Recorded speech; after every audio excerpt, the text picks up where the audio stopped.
Hello, everyone! Welcome back to our channel. Today, we have a crucial topic to discuss, a lifeline that was launched a year ago but remains unknown to most Americans. We'll dive into why this is the case and explore the challenges in mental health crisis response.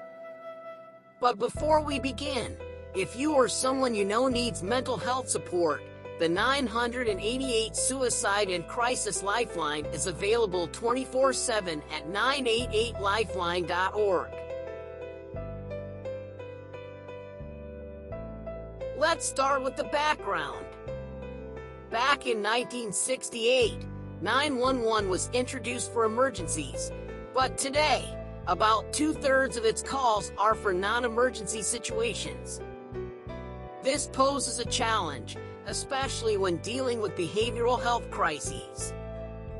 Enter the 988 Suicide and Crisis Lifeline, launched over a year ago, aiming to provide an easy-to-remember, 3-digit number for mental health support.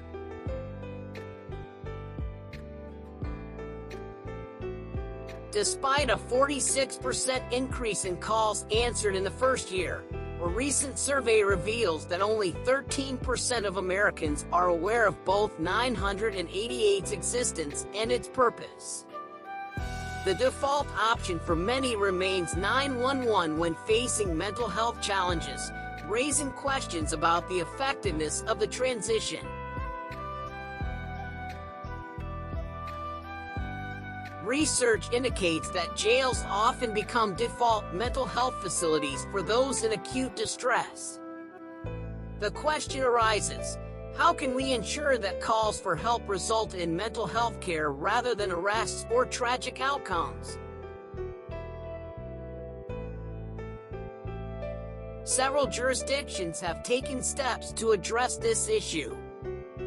Los Angeles County diverts behavioral health calls from 911 to the local 988 call center, while Durham, North Carolina, embeds a crisis call diversion unit within the 911 call center.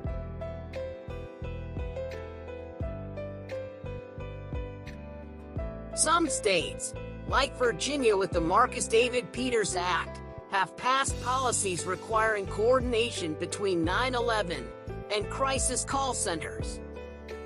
The Act focuses on establishing regional crisis call centers, mobile response teams, and police clinician co-response teams.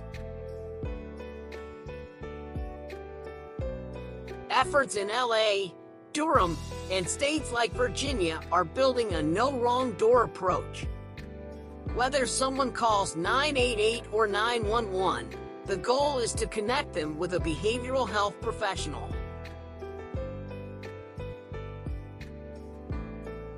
However, nationwide coordination remains limited. Without state requirements, communities must lead efforts, demanding funding, collaboration, and infrastructure. Implementing complex systems can take years, as seen with Virginia's Marcus Alert. Nearly half of Americans fear calling 911 for mental health crises, especially considering tragic outcomes, particularly for people of color. Lack of awareness about the alternative, 988, leaves individuals navigating a complex mental health care system plagued by shortages.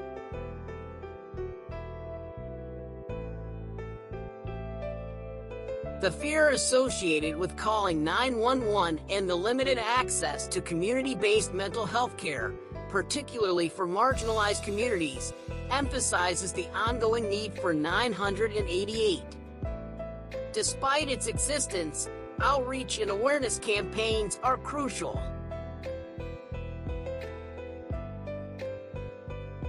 Behind the statistics and policies, there's a human side to the 988 Lifeline. Imagine the relief that comes with knowing there's a dedicated lifeline for mental health crises. It's not just about numbers, it's about providing comfort and support to those facing the darkest moments of their lives. One of the challenges we face is breaking down the stigma surrounding mental health.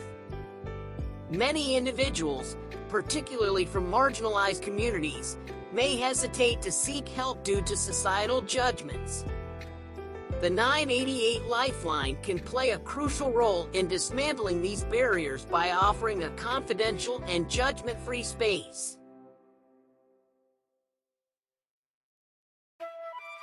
To truly make a difference, community involvement is key. As we strive for change, communities must come together to raise awareness, demand resources, and support initiatives that prioritize mental health. It's a collective effort that goes beyond just the Lifeline itself.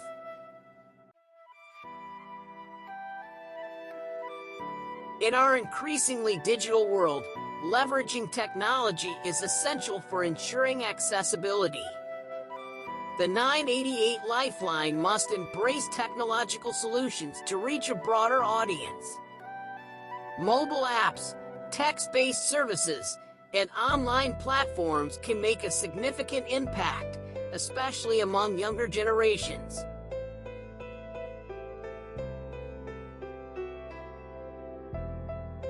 The success of the 988 Lifeline relies not only on its existence but also on the training and education provided to those who answer the calls. Call takers need specialized training to handle the nuances of mental health crises. Education campaigns can inform the public about when and why to call 988. Looking forward, the road ahead is both challenging and hopeful. While the 988 Lifeline is a step in the right direction, there's much work to be done. Advocacy for mental health resources, continued collaboration between emergency services and mental health professionals, and ongoing awareness campaigns will shape the future of crisis response. In wrapping up our discussion on the 988 Suicide and Crisis Lifeline, it's clear that while progress has been made, challenges persist in making this lifeline a household name. The statistics remind us that awareness is key, and breaking the stigma surrounding mental health is crucial. As we navigate the complexities of mental health crisis response, let's remember the human side of this lifeline, the potential for community-driven change, and the importance of technology and education. The road ahead is both challenging and hopeful, but with collective effort, we can ensure that the 988 Lifeline becomes a beacon of hope for those in need. Together, let's prioritize mental well-being and make a lasting impact. Thank you for staying with us on this journey. If you have any thoughts or experiences related to mental health crisis response, feel free to share them in the comments below.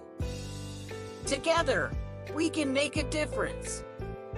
Until next time, take care and prioritize your mental well-being.